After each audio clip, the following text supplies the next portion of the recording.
in working with Sarah and in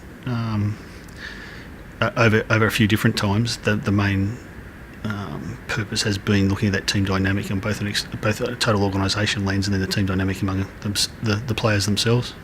She helps a lot in putting you into the other person's shoes, or understanding why they're coming at an issue a certain way, or why they're reacting a certain way, or why they're leading a certain way, and what's the dynamics at different levels around that.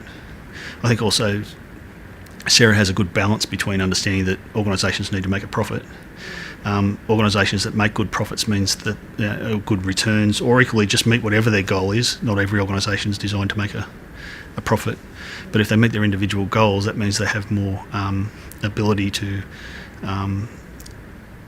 invest back into the individuals in the organisation for the next stage of development or the next stage of evolution of the whole organisation. We look for and we try to measure the ripple effect, so how it's affecting the larger population in the business. And we're trying to measure and look for the change and what is seen in the change. So my experience with working with Sarah is that she's very good on assisting with the language to use to make it most beneficial for the recipient.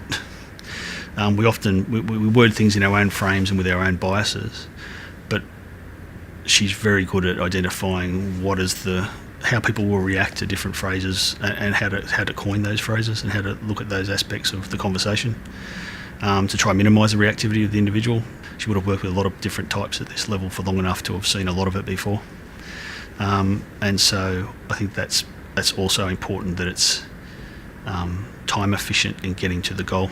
In working with the teams, she's very good at knowing when to bring me out as the leader and then push me back into the team and be an equal. And so I think in a lot of the work we've done, that's how she will be seen by your side for a period, but equally wants to be the facilitator to keep you at arm's length at points in time. I think that helps with the honesty and some of the discussions and the degree of trust that happens in the room when you've got people people needing to be vulnerable.